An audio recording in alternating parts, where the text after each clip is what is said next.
आप सबको जय मसीह की गुड मॉर्निंग। मैं शालोम परमेश्वर के नाम से आप में से हर एक का आज एक और नए दिन में स्वागत करता हूं। जो हमारा कैलेंडर है वो हम एज अ फ्री गिफ्ट देना चाहते हैं, तो अगर आप चाहते हैं कि वो आपको मिले तो आपका एड्रेस हमको ईमेल कर दें, नहीं तो आप कमेंट सेक्शन में दे सकते हैं।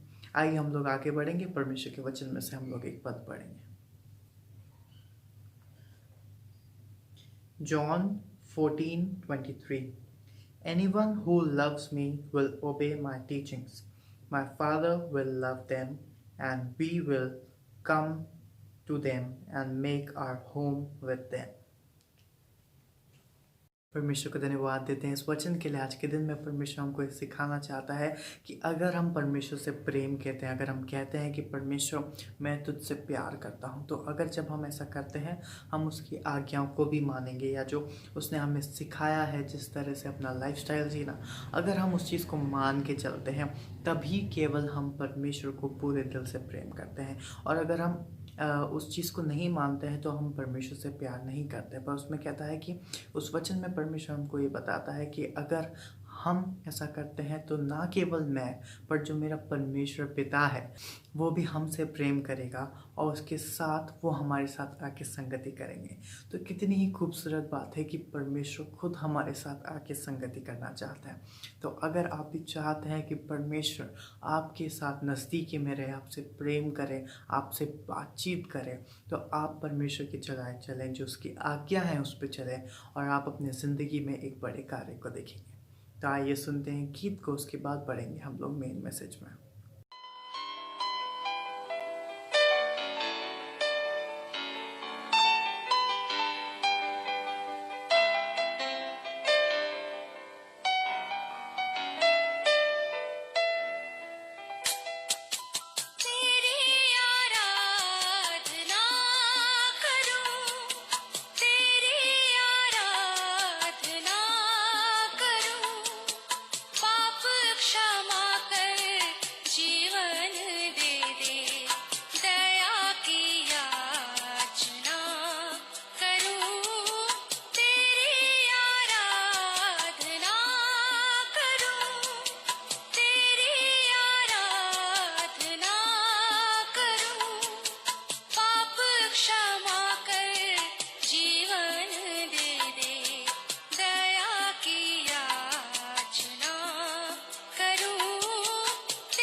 शक्तिमान तू ही है मेरे जीवन का संगीत, तू ही महान सर्वशक्तिमान, तू ही है मेरे जीवन का संगीत। हृदय के तार छेड़े झनकार, हृदय के तार छेड़े झनकार, तेरी आराधना है मधुर गीत।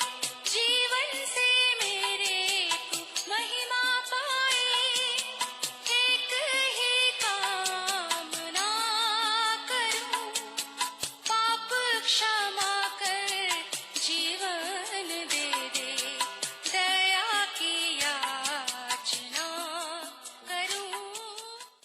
हम प्रभु परमेश्वर को धन्यवाद देंगे आज के इस दिन के लिए जो प्रभु ने हमें दिया है, कि आज के दिन में हम प्रभु की महिमा कर सकें, परमेश्वर के नाम को धन्य कह सकें, और जो परमेश्वर की योजना उसको पूरा कर सकें। आज के दिन की शुरुआत प्रभु के वचन के द्वारा, और जब आप प्रभु के वचन के द्वारा शुरुआत करते हैं तो पूरा दिन आपके लिए आशीष में रहेगा। बीमारी से, परेशानी से, कठिनाई से, एक्सीडेंट से आप बचे रहेंगे, और प्रभु आपको उत्तम आशीष से भरपूर करेगा। हम आज के इस डिवोशन के लिए परमेश्वर से आशीष मांगे, प्रार्थना करें। प्रभु जी, हम आपके हृदय से आभारी हैं कि आज का ये सुंदर दिन आपने हमें दिया है, कि आज के दिन में हम आपकी महिमा कर सकें। आज के इस डिवोशन पर प्रभु आपकी आशीष चाहते हैं, हम प्रार्थना विनती करते हैं आपके अनुग्रह की दृष्टि साथ रहे, आपकी सुरक्षा साथ रहे और पूरे दिन भर प्रभु हम आपकी महिमा को देख पाए। जो भाई बहन हमारे साथ जुड़े हैं प्रभु, हम उन सब के लिए धन्यवाद धन्यवाद धन्यवाद देते हैं कि आपने प्रभु जी हर एक को संभाले रखा। यीशु के नाम से उनको ब्लेस करते हैं, आशीष देते हैं प्रभु जी। आपकी आशीष हर एक पर बनी रहे और हर जन आप में सुरक्षित रहकर आपकी महिमा को देख पाए और जो आपकी योजनाएं पूरी की जाए। हमारे प्रदेश पर आपकी आशीष हो प्रभु जी।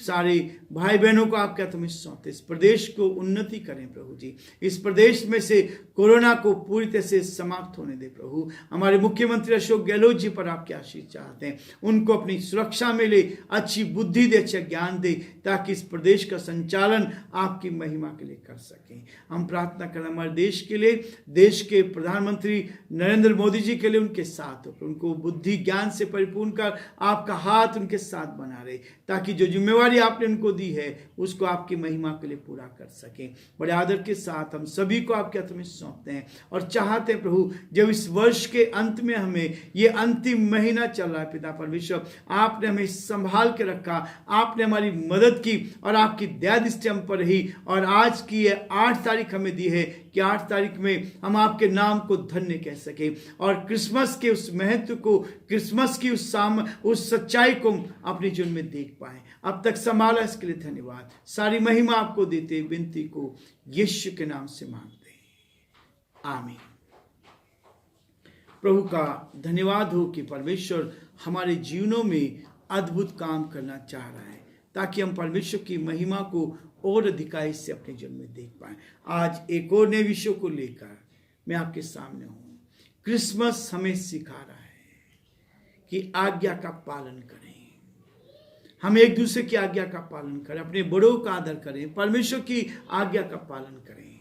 लेकिन आज हम देखना चाहते हैं कि यीशु मसीह इस दुनिया में इसलिए आया कि जब पहले इंसान ने आज्ञा उल्लंघन की, आदम और हव्वा ने आज्ञा का उल्लंघन किया, तो मनुष्य के पास जो पावर थी, जो शक्ति थी, उसको शैतान ने छीन कर अपने कब्जे में कर लिया और आज वो संसार का राजा बनने की कोशिश कर रहा है, लोगों को भरमाता है।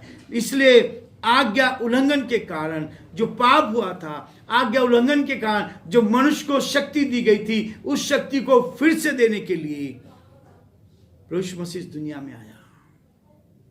प्रभु यीशु मसीह इस दुनिया में आया, उसने हमें इस बात के लिए सिखाया है कि हम परमेश्वर के साथ उसकी आज्ञा का पालन करें।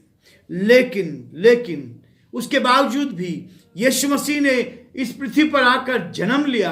प्रभु यीशु मसीह ने हमें सिखाया, आदर्श दिया कि हम परमेश्वर की और अपने बड़ों की आज्ञा का पालन करें। लेकिन हम लोग क्या करते हैं? आज्ञा उल्लंघन करते हैं, परमेश्वर की आज्ञा का उल्लंघन करते हैं, अपने बड़ों की आज्ञा का उल्लंघन करते हैं, परमेश्वर के वचन की आज्ञा का उल्लंघन करते हैं। इससे क्या नुकसान है, आज हम इसको देखने का प्रयास करेंगे। आप मेरे साथ निकालेंगे भजन संहिता 78, साम 78 वर्स 10 और उसके आगे 1-2 पद को मैं पढ़ूंगा आपके सामने। 10 पद में लिखा है, उन्होंने परमेश्वर की वाचा पूरी नहीं की और उसकी व्यवस्था पर चलने से इनकार किया है। उसकी व्यवस्था पर चलने से इनकार किया। परमेश्वर की वाचा, जो प्रतिज्ञा परमेश्वर ने दी थी, उस प्रतिज्ञा को मानने के लिए उन्होंने क्या किया? उसको पूरा नहीं किया और जो व्यवस्था, जो कानून दे हैं, उसका इनकार किया है। अब आप देखिए, अभी हमारे देश में और प्रदेश में भी इस बात को अनिवार्य कर दिया क्या? बिना मास्क के एंट्री नहीं है।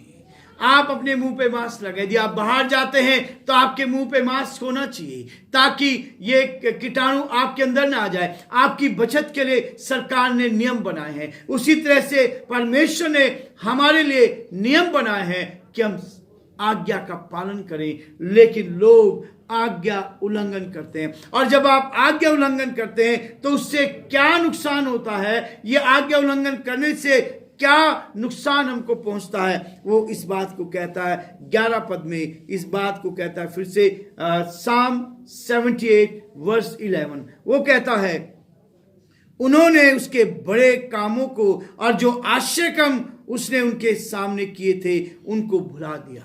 वो सारे आश्चर्य कर्म को उन्होंने भुला दिया, परमेश्वर के इस बड़े कार्य को उन्होंने भुला दिया। इसलिए उसके क्रोध को भड़काता है। परमेश्वर का क्रोध आज्ञा ना मानने वाले पे, उल्लंघन करने वाले पर परमेश्वर का क्रोध भड़कता है। इसलिए दूसरी चीज वो कहता है, उसके उपकार से वंचित रह जाते हैं। परमेश्वर ने जो बड़े उपकार किए हैं उनसे लोग वंचित रह जाते हैं। जो बड़े बड़े उपकार परमेश्वर ने किए हैं, आपके लिए बड़े बड़े कार्य रखे हैं, आशीष रखी है, उनसे आप वंचित हो जाते हैं। परमेश्वर का क्रोध आप पर भड़क जाता है और उसके साथ उसके जो उपकार हैं, जो परमेश्वर आपके जीवन में आशीष देना चाहते हैं, उनसे वंचित आप हो जाते हैं। पहला शमूएल उसका 13वां अध्याय और उसके 14 पद को यदि आप पढ़ेंगे तो यहाँ वो इस बात को भी स्पष्ट कहता है, परंतु अब तेरा राज्य बना ना रहेगा। यहोवा ने अपने लिए एक ऐसे पुरुष को ढूंढ लिया है जो उसके मन के अनुसार है, और यहोवा ने उसी को अपनी प्रजा पर प्रधान होने को ठहरा है, क्योंकि तूने यहोवा की आज्ञा को नहीं माना। शाऊल जो इजराइल का पहला राजा हुआ, उसको परमेश्वर ने अभिषेक किया, उसके जीवन में आशीष दी, उसको ऊंचाई पर ले गया, लेकिन उसने परमेश्वर की आज्ञा का उल्लंघन किया। परमेश्वर की आज्ञा का उल्लंघन किया। और ये वचन बहुत स्पष्ट कहता है, जब उसने आज्ञा का उल्लंघन किया उसी समय परमेश्वर ने उससे कहा है, अब तेरा राज्य बनाना रहेगा। आदम और हव्वा को उसी समय उनको अदन की वाटिका में से निकाल दिया गया था। आज्ञा उल्लंघन करने से परमेश्वर का क्रोध भड़कता है। आज्ञा उल्लंघन करने से उसके उपकार जो परमेश्वर हमें आशीष कर देना चाहता है, उससे वंचित हमें होना पड़ता है। आदम और हव्वा को उस अदन की वाटिका से निकलना पड़ा। प्रभु यीशु मसीह हमें सिखाता है कि हम उसके जन्म उत्सव में इस बात को देखें कि हम उसकी आज्ञा का पालन करें और उसके परमेश्वर के क्रोध को ना भड़काएं, और जो आशीष हमारे रखे उससे वंचित ना हो। उसके बाद तीसरी बात कहता है, उसकी प्रतिज्ञा की आशीष का बाधक बनता है। परमेश्वर ने आपके मेरे लिए प्रतिज्ञा की है, वो आपको आशीष से भरना चाहता है, वो आपके जीवन पर, आपके परिवार पर आशीष देना चाहता है। हम उसमें बाधक बनता है। आज्ञा उल्लंघन उसमें बाधक होता है। यदि आप इस बात को देखते हैं, यहोशू का 5 अध्याय, यहोशू का 5 अध्याय 6 पद में वो कहता है, क्योंकि इजरायली तो 40 वर्ष तक जंगल में फिरते रहे, जब तक उस सारी जाति के लोग अर्थात जितने युद्ध के योग्य लोग मिस्र से निकले थे वे नष्ट न हो गए, क्योंकि उन्होंने यहोवा की ना मानी थी। इसलिए यहोवा ने शपथ खाकर उनसे कहा था कि जो देश मैंने तुम्हारे पूर्वजों से शपथ खाकर तुम्हें देने को कहा था और उसमें दूध और मधु की धाराएं बहती है, वह देश में तुमको नहीं दिखाने का, वो देश में तुमको नहीं दिखाने का। वो आशीष के लिए बाधक हो जाते हैं, परमेश्वर की उस उत्तम आशीष से वंचित रह जाते हैं। और इसलिए परमेश्वर चाहता है कि हम उसके साथ आज की सुबह परमेश्वर चाहता है कि हम उसकी आज्ञा का पालन करें।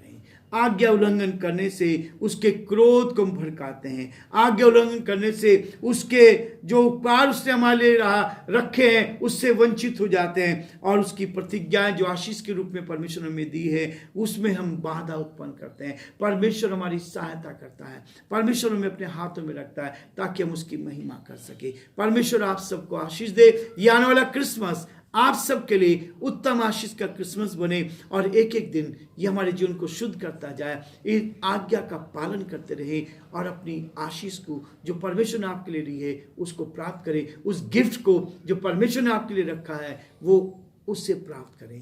प्रभु का हाथ आपके साथ बना रहे। Thank you so much. अभी तक आप लोग हमारे साथ बने रहे। परमेश्वर का हाथ और उसकी आशीष आप में से हर एक के साथ बनी रहे। हम लोग आपके लिए निरंतर प्रार्थना कर रहे हैं, तो अपने प्रार्थना निवेदन हमें देने ना भूलिए। Thank you so much. Have a nice day. God bless you all.